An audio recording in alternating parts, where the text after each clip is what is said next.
Olá pessoal, tudo bem? Vamos dar continuidade no nosso estudo hoje do livro Holacracia.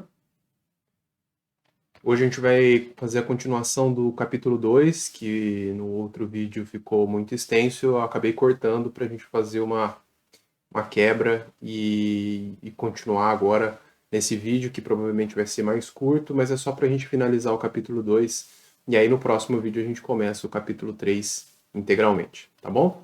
Então vamos lá, vamos começar. Eu vou fazer aqui uma passada rápida no resumo do que a gente fez no outro vídeo. A gente leu completamente esse subtítulo aqui, O Poder Está no Processo,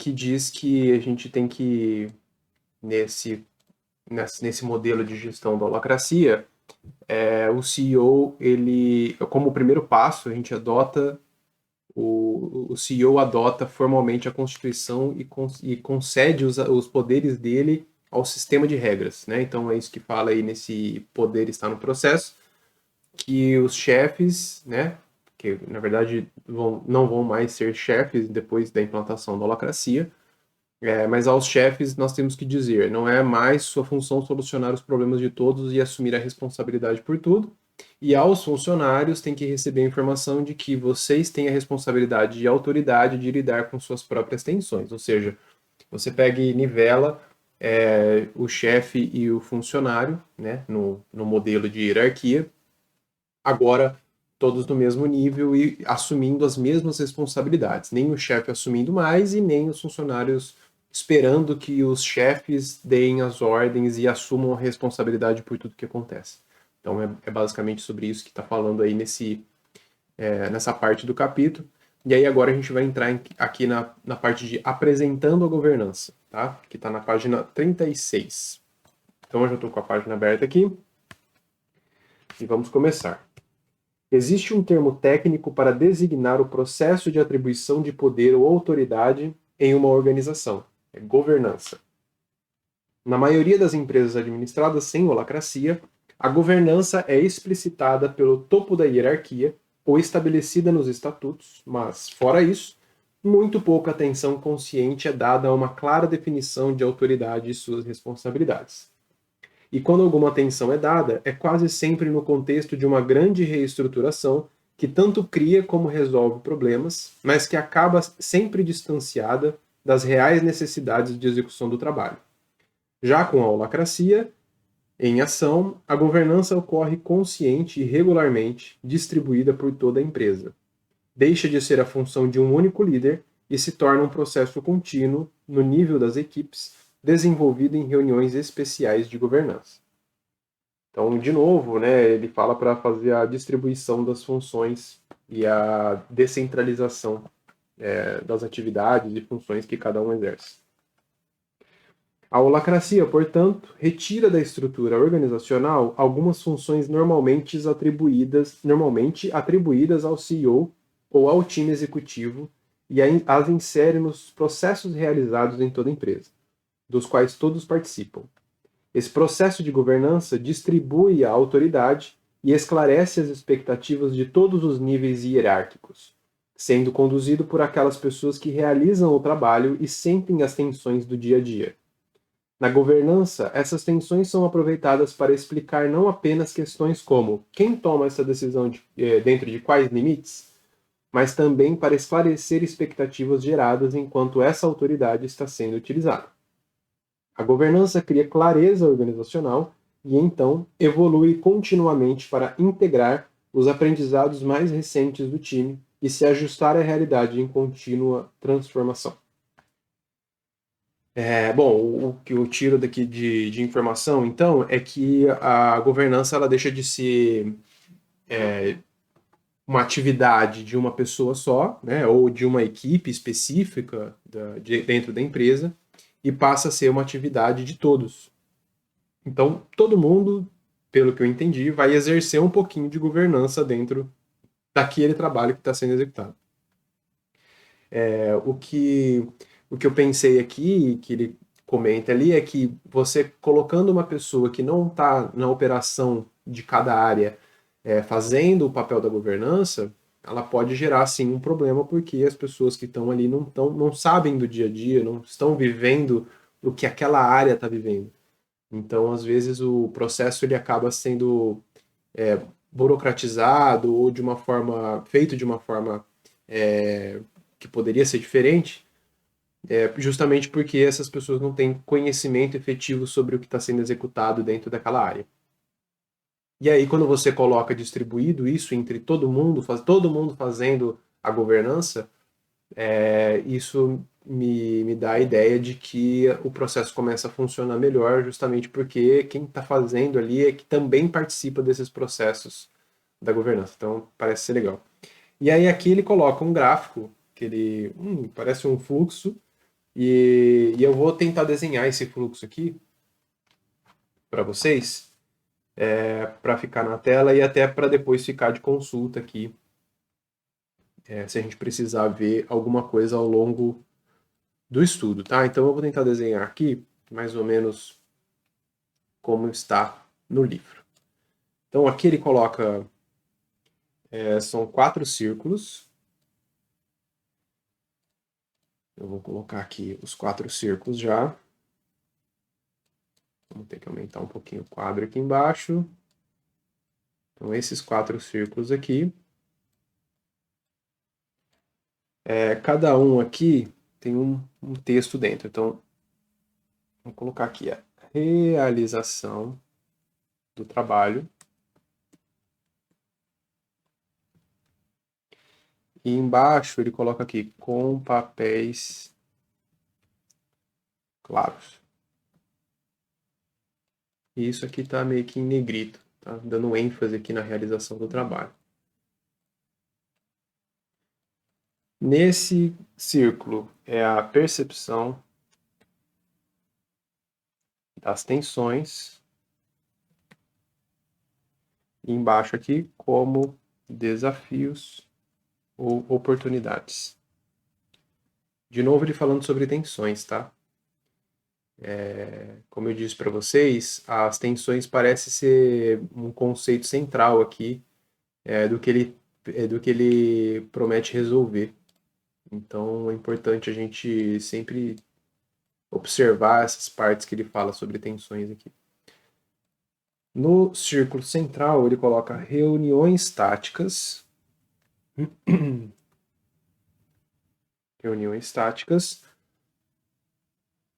para sincronizar e definir novas ações.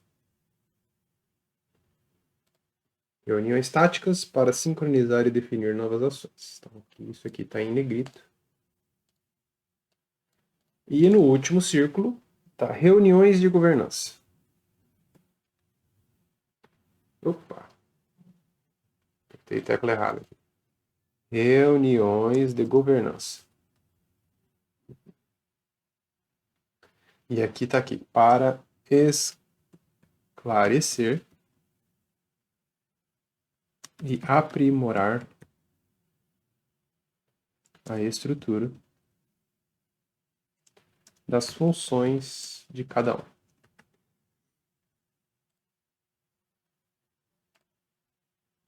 Legal, ficou pequenininho aqui, mas a gente dá um zoom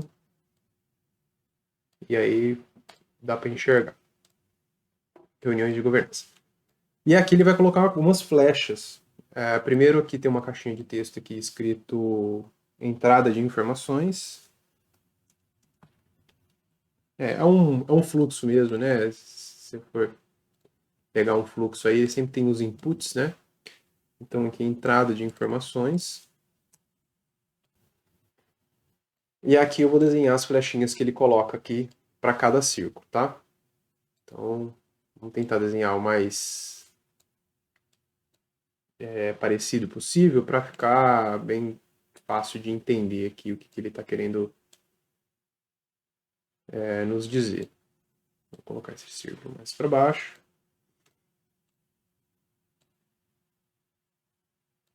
E ao que me parece aqui, as reuniões táticas e as de governança, elas acontecem periodicamente, né, com uma certa frequência, que eu não sei qual que é ainda, mas ele deve falar sobre essas frequências aqui. naturalmente, mas com objetivos diferentes, né? A reunião de governança aqui, pelo texto que ele coloca dentro desse círculo, é algo mais ligado a um processo de melhoria contínua. Então, para rever se tudo está funcionando, se não está, você tem um momento ali de propor melhorias, né? E aí, volto a falar, né? Imaginem reuniões para melhoria contínua de uma equipe que nem faz parte da operação. Não faz sentido, né? Então, realmente, ele pensou no processo de governança descentralizado justamente por isso, tá? E aqui ele coloca aqui processando entre esses dois círculos. E aqui em cima ele coloca trabalhando. Trabalhando.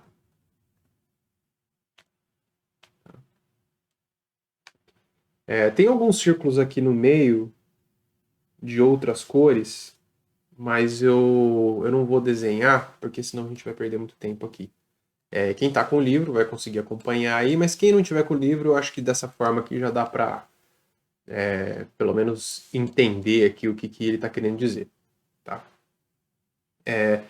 E aqui ele colocou um título, né? Ele colocou um título aqui que eu acho que é importante a gente colocar, que é como funciona, como a governança funciona.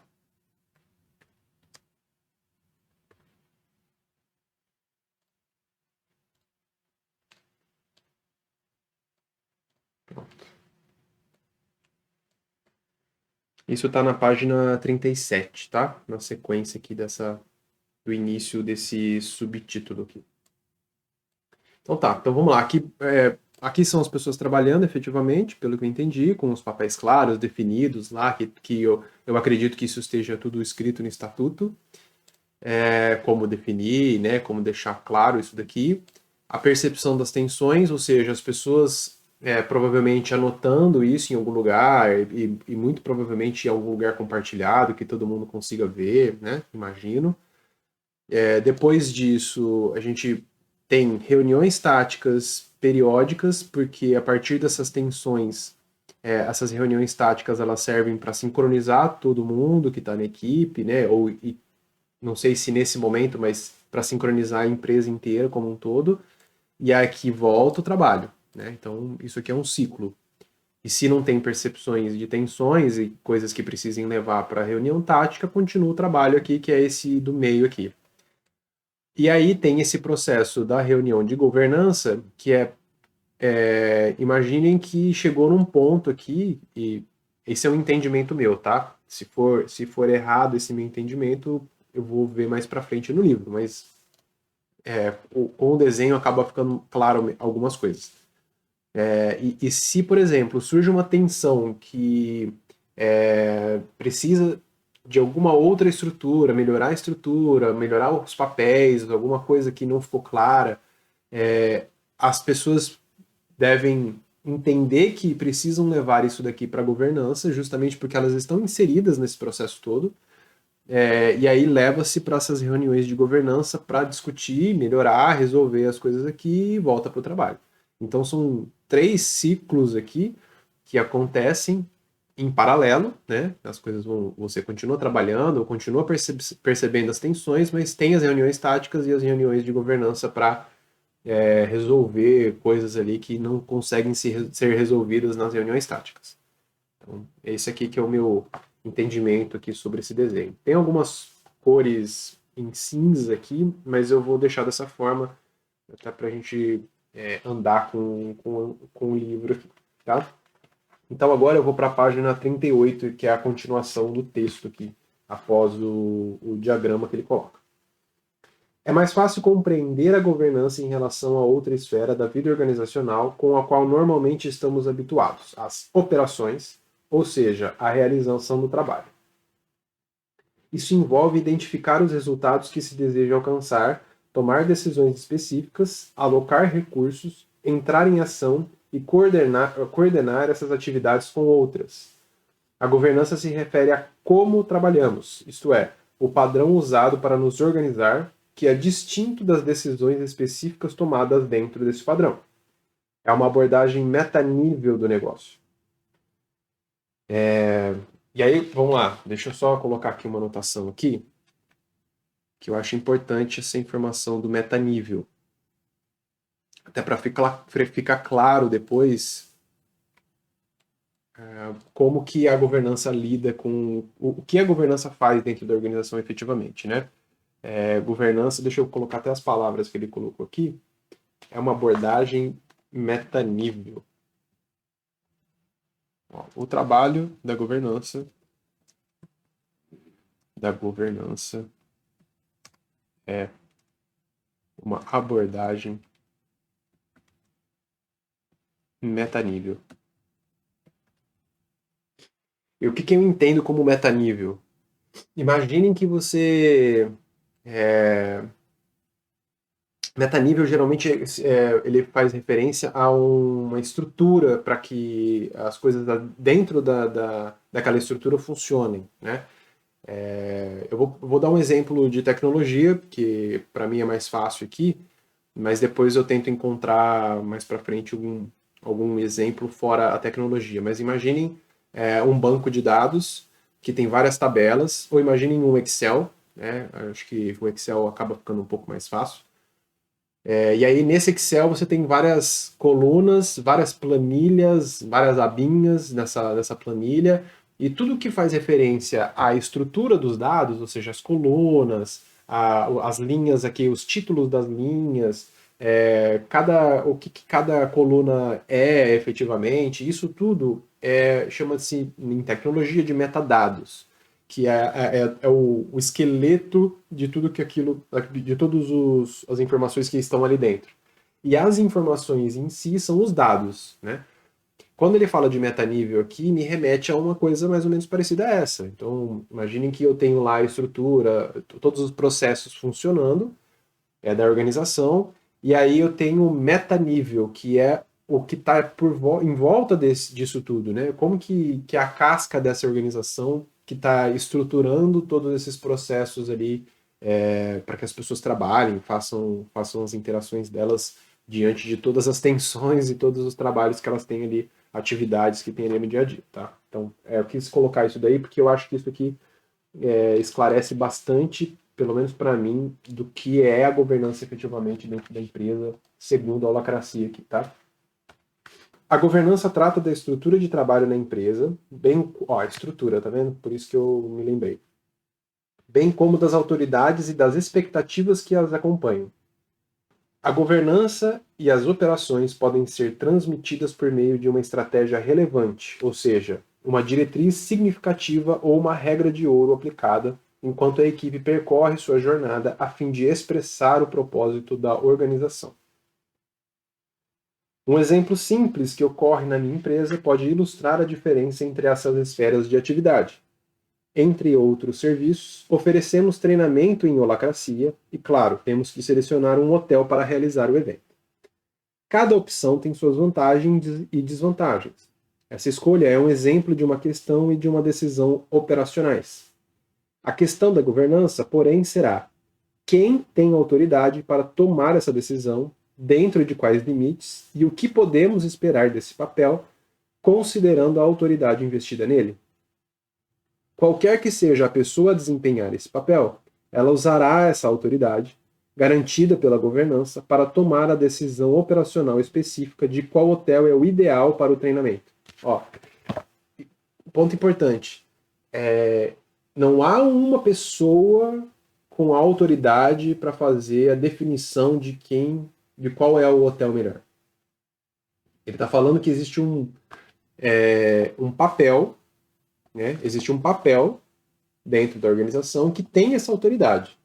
Então, imaginem que eu tenho um cartãozinho, né, na minha cabeça, né, imaginando esse processo, eu tenho um cartãozinho que me dá acesso a alguma coisa.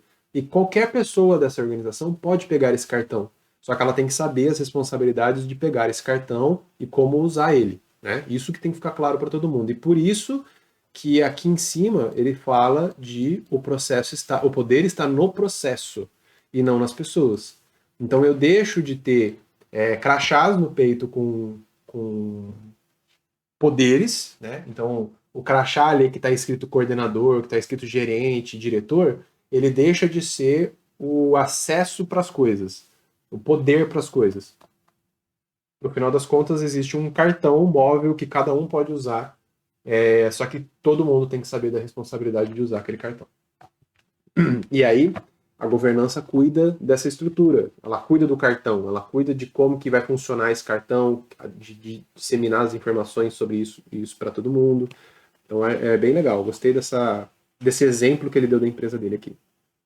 Eu vou só voltar uma frase aqui, porque vai enfatizar isso que eu falei. Qualquer que seja a pessoa a desempenhar esse papel, ou seja, pegar esse cartãozinho que eu estou fazendo de analogia, ela usará essa autoridade garantida pela governança para tomar a decisão operacional específica de qual hotel é o ideal para o treinamento. Ela poderá até aplicar uma estratégia mais ampla como diretriz geral para ajudá-la a tomar essa decisão, um assunto sobre o qual voltaremos a falar adiante. Então não vou nem pensar sobre o que é para depois a gente ver a fundo. Quase todo mundo dentro de uma empresa está envolvido em alguma operação e na tomada de decisões e provavelmente já usou algum tipo de estratégia para direcionar as suas decisões. No entanto, é uma grande mudança para quase todos envolver-se na governança, porque a maioria das organizações raramente explicita esse processo ou tem clareza quanto ao que ele gera. A governança existente é quase sempre irrelevante e ignorada. Pense, por exemplo, na típica descrição de cargos, como os chamados job descriptions. E não há nenhum processo explícito para a sua autorização dinâmica. Apesar disso, a clareza da governança, que consegue manter sua relevância, é extremamente poderosa. É a governança que responde às questões como... Eu vou ler as questões aqui. Quais atividades em andamento precisam de maior atenção e quem se responsabiliza por cada uma delas? Que expectativas devo ter em relação aos outros e vice-versa? Quem toma as decisões e dentro de quais limites? Quais decisões posso tomar e que ações posso adotar sem precisar convocar uma reunião? Que políticas e restrições devemos respeitar ao trabalhar juntos? Como podemos mudar as respostas a essas perguntas à medida que vamos aprendendo maneiras melhores de trabalhar juntos? E essa última, para mim, é a matadora. Porque responder todas essas perguntas e ficar com essa resposta por 5 anos vai fazer com que a empresa não seja uma empresa evolutiva, que é o conceito que ele fala lá no primeiro capítulo. Por quê? Porque o mercado muda, as pessoas mudam, as equipes mudam, e se você continuar com as mesmas respostas para essas perguntas sempre, provavelmente não existe uma holacracia na sua empresa, que é o que ele propõe aqui, e provavelmente a sua empresa está com um sério problema porque ela não está evoluindo junto com o mercado, junto com o próprio organismo interno ali daquela empresa. Tá?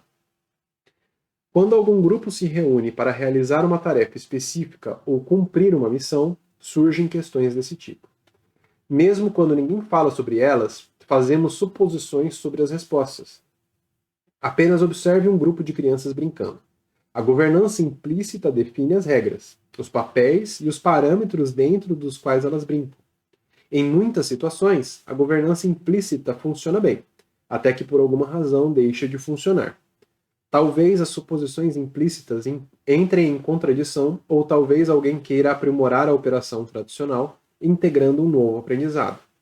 Toda vez que há necessidade de evoluir ou modificar as normas e suposições implícitas, um processo explícito de governança pode ser transformador, que é esse processo, eu acredito, das reuniões de governança. Né? As pessoas trazem para essa reunião coisas que não estão funcionando, ou melhorias no processo, ou coisas novas que alguém aprendeu ali para dentro daquele processo, e aí se discute e faz uma melhoria ali naquele contexto. Né? Mesmo assim, a maioria das organizações atuais não conta com esse processo explícito, ou pelo menos divulgado além da diretoria executiva. Em vez disso, grande parte dos estatutos, ou documentos equivalentes, atribui formalmente o poder de governar as operações da empresa a algum líder no topo da hierarquia. O CEO, o diretor administrativo ou qualquer que seja o título dado a esse profissional. Esse CEO é quem define as autoridades e as expectativas de toda a companhia ou delega parte desse poder para que isso seja feito, embora raramente essa definição ou delegação seja realizada com a devida clareza ou com a rapidez necessária para acompanhar o ritmo de todas as oportunidades de aprendizado disponíveis, obviamente. Afinal de contas, o cara está lá fazendo um monte de atividades executivas e ele não vai conseguir enxergar tudo que acontece na operação, é impossível. Em um mundo que muda mais depressa a cada dia, as questões de governança precisam se tornar um processo operacional contínuo dentro da companhia. E, além disso, devem ser tão relevantes no chão de fábrica quanto nas salas da diretoria executiva. Eu vou anotar isso porque isso é importante. Ó. Em um mundo que muda mais depressa a cada dia, as questões de governança precisam se tornar um processo operacional. Então eu vou colocar isso aqui, ó. Governança precisa se tornar um processo operacional. Faz parte da operação. A governança tem que fazer parte da operação. É isso que ele quer dizer. Mais do que isso, as pessoas que atuam na linha de frente frequentemente estão mais bem posicionadas para conduzir melhorias contínuas dentro do seu contexto e monitorar os resultados do dia a dia. Retomando aquele exemplo inicial, dificilmente um gerente de chão de fábrica demitiria um entregador de pizza. Porém, sem um processo explícito de governança para cada equipe, as oportunidades de melhoria dos padrões organizacionais permanecerão grandemente centralizadas e continuarão nas mãos do líder, que detém o poder de definir autocraticamente a estrutura da organização, ou seja, a pessoa no topo da hierarquia. Quando o poder é distribuído de maneira eficaz, também entre as pessoas na linha de frente, nós elevamos acentuadamente a capacidade da organização para aproveitar as informações e integrar aprendizados, resolvendo assim um problema que muitos líderes enfrentam conforme a empresa cresce. Evan Williams o resume da seguinte maneira: no passado, contratei pessoas fantásticas, mas sentia que recebia cada vez menos delas conforme o negócio crescia. Em parte, isso se devia ao fato de elas terem ideias, preocupações ou perspectivas relevantes fora de suas áreas de atuação, mas não sabiam ao certo o que fazer com elas. Com muita frequência, essa dificuldade de engajamento deixa os trabalhadores vulneráveis e desconectados, sem uma alternativa saudável ou útil para encaminhar melhorias no status quo. Williams descreve como a holacracia de fato possibilita que você aproveite as ideias e as opiniões de todos, e mesmo que nem todas sejam aceitas e implantadas, pelo menos o processo reduz a ansiedade das pessoas, porque existe uma rota para canalizar o processamento e existe transparência. Eu vou fazer uma analogia aqui com o GTD, e o que eu vejo é que o GTD e a holacracia estão muito ligados, né? Mas o GTD é mais voltado para a parte pessoal e a holacracia para a organização como um todo. É quando você está montando o seu sistema do GTD, o GTD, você cria um sistema confiável e você cria uma estrutura para o seu sistema que você consiga dar vazão para as informações e colocar essas informações no lugar correto. E essa frase aqui que está falando aqui sobre canalizar o processamento e ter uma transparência é justamente isso que o GTD faz, só que ele está colocando numa abordagem organizacional. Então, se você enxerga as suas atividades todas ali do dia a dia paradas, sem você conseguir definir o que você tem que fazer com aquilo, aquele processo te gera ansiedade, faz você aumentar seu estresse. E o que o GTD promete e que acontece realmente é que quando você sabe exatamente onde você tem que colocar todas as coisas que chegam até você, isso faz com que as coisas fluam. E aí, fluindo, diminui a ansiedade, diminui o estresse, e você consegue trabalhar efetivamente no que você tem que trabalhar naquele momento. Então, quando ele fala aqui que ter um caminho já definido para colocar as ideias em pauta em algum lugar, mesmo que essas ideias não sejam aceitas, isso já faz com que a ansiedade das pessoas diminua, porque a pessoa tem uma ideia, ela sabe que aquilo pode ser melhor para a empresa, e ela fica pensando, mas eu não sou coordenador, mas eu não sou gerente, eu não vou conseguir implantar isso, quem tem que aprovar tem que ser o meu diretor, e se ele não aprovar, então eu tenho que fazer uma apresentação, e como que eu vou fazer uma apresentação se eu não tenho nem o case de sucesso para falar para ele que funciona? Existe uma grande confusão dentro da cabeça de uma pessoa que tem ali uma sugestão de melhoria, qualquer que seja, porque ela não sabe qual é o que ela tem, o que ela tem que fazer, o que ela tem que provar e como ela vai fazer isso. Algumas pessoas sabem, mas ainda assim dependem da hierarquia e dependem que alguém acima delas aceite aquilo ali e acredite nela e faça aquilo acontecer. Acontece nas empresas? Acontece, obviamente, senão as empresas não melhorariam nada, né? Só que o que eu entendo aqui é que a melhoria ela é muito devagar em relação ao que o mercado pede. E aí isso causa um problema, porque a empresa não evolui na velocidade que deveria evoluir. Então, se você pegar as pessoas que estão trabalhando ali e dar clareza para elas de que elas podem fazer uma sugestão de melhoria dentro de um canal específico para isso, que vai olhar para isso e vai aprovar ou não, mas num âmbito geral, eu acredito que isso realmente funcione, tá? Pelo menos faz todo sentido para mim, dentro de tudo que eu já vivi nas empresas. Eu vou anotar isso. Isso é muito importante. Redução de ansiedade de quem enxerga melhorias,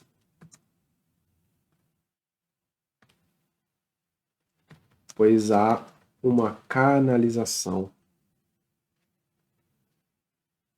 para processar de forma transparente,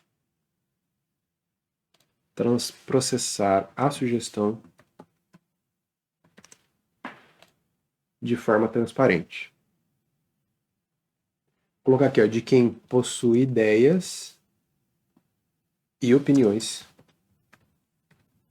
pois há uma canalização para processar esses itens de forma transparente. Tá? Que eu entendo que sejam essas reuniões aqui. Vou colocar aqui sem flecha e só um pontilhadinho aqui para fazer um link, tá? Eu acredito que isso aqui esteja bem ligado à reunião de governança. Se depois eu ver que não é, eu tiro, tá? Mas eu acredito que esteja bem ligado a esse processo aqui das reuniões de governança. Embora as pessoas que ocupam os níveis mais baixos da hierarquia organizacional achem que a holacracia alivia a frustração porque elas são ouvidas, quem está no topo, quase sempre igualmente frustrado, também considera o sistema um tremendo alívio. Os líderes enfrentam uma sobrecarga e uma complexidade crescentes e estão sempre diante de mais desafios e informações do que conseguem processar com eficácia. David Allen, autor da Arte de Fazer Acontecer, que é o GTD, é um dos mais renomados especialistas em organização pessoal e produtividade. E ainda assim, admite que as expectativas que recaíam sobre ele como um CEO convencional eram insuportáveis. Aí abre aspas. Sendo a pessoa sentada no topo da hierarquia, eu mal conseguia administrar uma parte de todas as decisões que me eram atribuídas. Ou eu não tinha tempo para decidir, ou então não conseguia fazer isso de maneira responsável. Fecha aspas. Ao distribuir através de toda a organização a responsabilidade pela melhoria contínua da empresa, a holacracia reduz a sobrecarga sobre a pessoa no topo e também a frustração encontrada em todos os níveis, ao mesmo tempo que promove novas capacidades de aprendizado e adaptabilidade em toda a organização. Segundo David, o resultado da adoção da holacracia em sua companhia foi, abre aspas, um enorme alívio. Essa mudança de paradigma tirou de cima de mim um enorme peso psicológico e até mesmo físico. Fecha aspas. Michael Gerber, autor do clássico O Mito do Empreendedor, aponta que um dos maiores equívocos do empreendedor é ficar preso aos aspectos práticos do negócio, e não ao seu processamento. De acordo com ele, processar o negócio é a essência da governança, e a implantação da holacracia torna o processo explícito em todos os níveis da organização e para todos os envolvidos. O resultado desse processo de governança, então, é o que capacita as pessoas a praticarem o negócio, realizarem suas operações, com grande autonomia e velocidade. É muito mais fácil e seguro realizar o trabalho com rapidez e autonomia quando se sabe exatamente qual é a sua autoridade, o que é esperado de você e quais limites terá de respeitar, bem como quando existe um processo contínuo de atualização do conhecimento organizacional por meio da integração do aprendizado ou pelas mudanças no ambiente. Excelente, eu acho que esse ponto do livro aqui foi muito bom. Inclusive parei várias vezes aqui para expor a minha opinião, porque eu achei muito, muito interessante. Faz todo sentido para mim, tá? Aí aqui a gente vai entrar num novo subcapítulo aqui. Eu tô falando subcapítulo, não sei se chama assim, mas tô entendendo que seja isso, tá? Eu vou puxar mais para baixo e depois eu vou organizar melhor esse quadro aqui para ele ficar um pouco melhor. Mas eu, por enquanto eu vou puxar mais para baixo aqui, para a gente deixar mais fluido. E agora a gente vai entrar num outro subcapítulo aqui que chama A Descoberta do Propósito.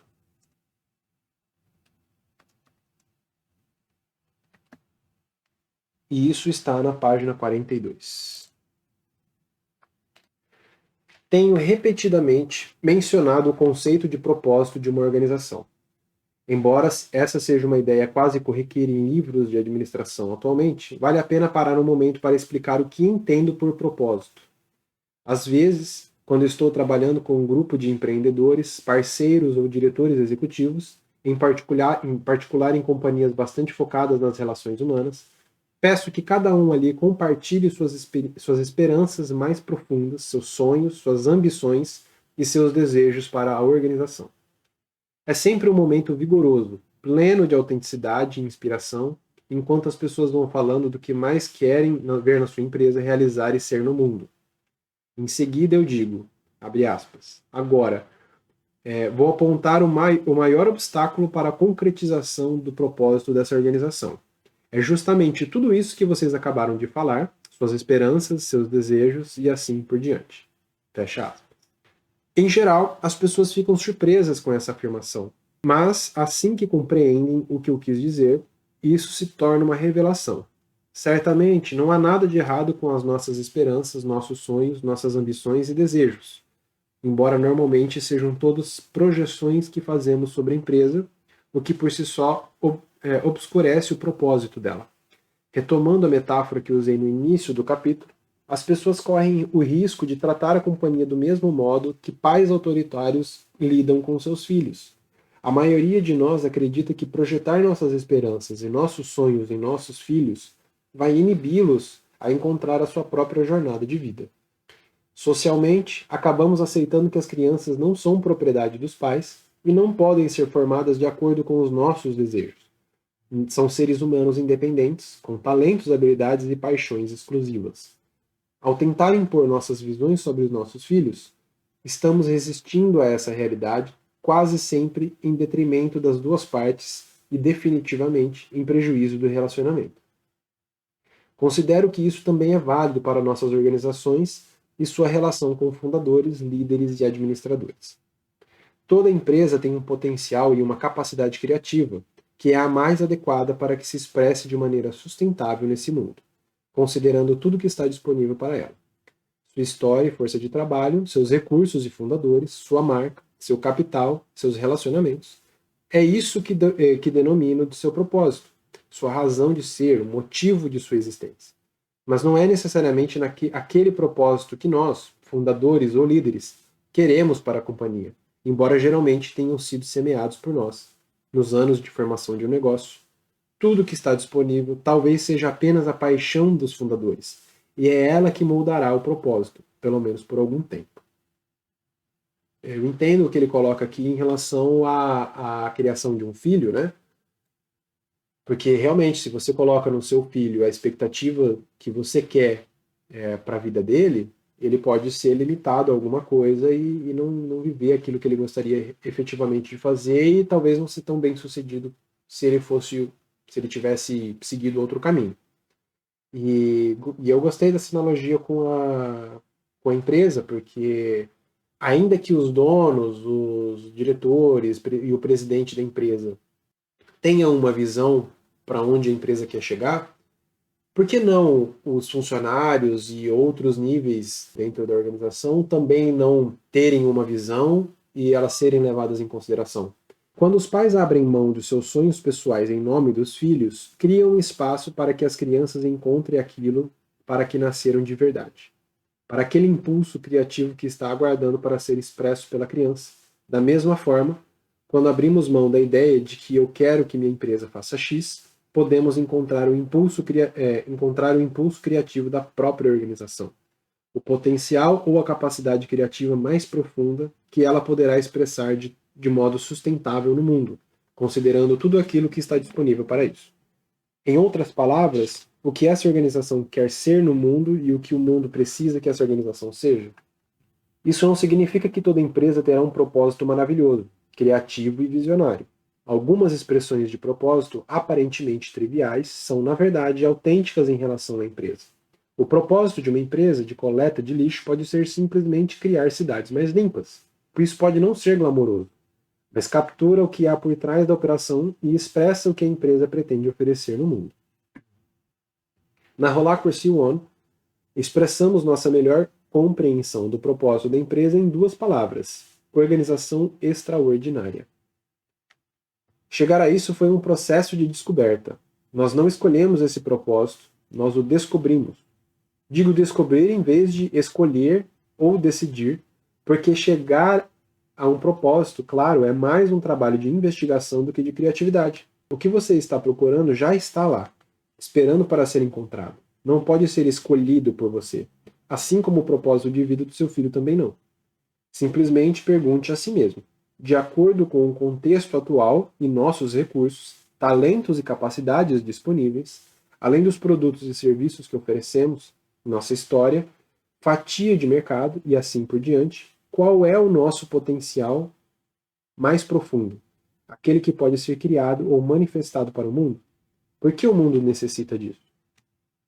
Às vezes a definição da missão, visão e valores da empresa, ela é um evento que acontece, né? É um evento que acontece dentro da alta diretoria, são reuniões, muitas vezes até exaustivas, porque faz com que as pessoas, né, pensem ali exaustivamente sobre o que elas querem, o que elas veem, como que elas querem chegar lá, traçam metas, traçam resultados, colocam datas. E no final das contas, o que ele está falando aqui é que numa reunião dessa, e que eu não sei nem se tem uma reunião para isso dentro da holacracia, talvez não, talvez seja mais um brainstorming geral da empresa, mas numa reunião dessa não deve ser colocado novas coisas que gostaria de acontecer ou uma visão do que eu gostaria de ser. É simplesmente encontrar o que a organização já faz, mas explicitar isso e deixar com que esse propósito esteja transparente para todo mundo.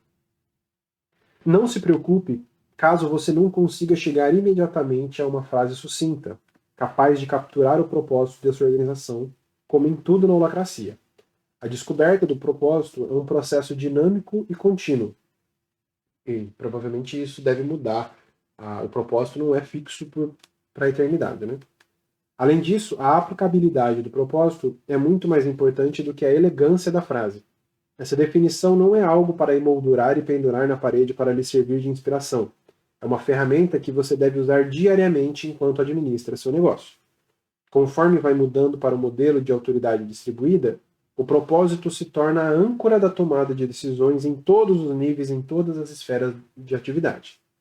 Governança se refere ao modo como estruturamos a empresa e suas funções, para que melhor expressem seu propósito no mundo. Já as operações são a utilização dessa estrutura para a realização desse propósito no mundo. O principal objetivo da holacracia é possibilitar que a organização expresse seu propósito da melhor maneira. Nesse sentido, e em muitos outros, a holacracia não é um processo de governança das pessoas, pelas pessoas e para as pessoas, mas a governança da organização é por meio das pessoas para o seu propósito. Na minha cabeça aqui, lendo isso daqui, eu fiz uma imagem de uma empresa, de um produto específico que tem o propósito de levar esse produto até a casa das pessoas, né? E aí a governança dessa empresa define como deve ser esse caminhão de entrega, o motorista desse caminhão é a operação, que é como vai fazer a entrega, né? Como que ele vai concretizar esse propósito, que é a entrega do produto. Então, só para fazer uma analogia com o que ele está falando aqui. Então, eu vou colocar aqui como anotação essa última frase que eu achei muito legal. A governança é o modo como estruturamos a empresa e funções. Vou colocar do lado aqui. A operação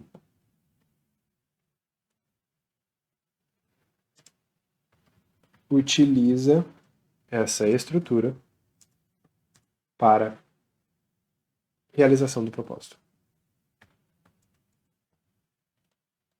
E a outra frase aqui que eu queria colocar, até acima dessas aqui, que foi falado primeiro aqui no capítulo, que é o propósito não, não é definido. Ele é encontrado. Acho que isso aqui é muito legal. O propósito não é definido, ele é encontrado. O propósito já existe na empresa, né? É isso que ele quer dizer. E aí você faz um trabalho que não precisa ser um trabalho criativo, é isso que ele quer dizer. Não precisa ser pessoas colocando ideias para que dali saia uma frase bonita. E ele coloca até frases aqui muito simples que são grandes propósitos das empresas, mas sim uma forma de você encontrar, escavar dentro daquela operação toda da empresa o que é o propósito dela. E aí, quando você encontra isso, e ele fala que é um processo dinâmico, não é uma coisa assim, vamos fazer agora, nesse momento, encontrar o nosso propósito e acabou. Né? É algo que vai ser sempre feito ao longo dos tempos. Então você encontra esse propósito, explicita ele, deixa ele explícito, e aí a operação e a governança vão trabalhar para que esse propósito seja entregue, seja alcançado dentro do que a empresa acredita para os seus clientes e, né, enfim, para crescer e para se manter viva no mercado. Aí aqui tem um outro ponto aqui que eu vou colocar de anotação, que eu achei bem legal. Governança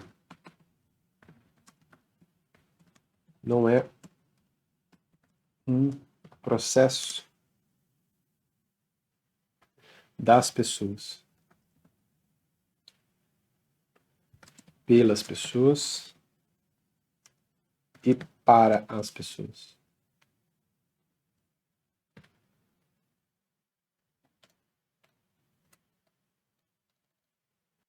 É por meio das pessoas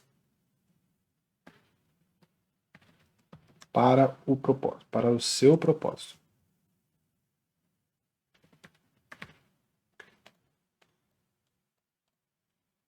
Vou até trocar de cor esses dois aqui. Eu vou fazer um link aqui.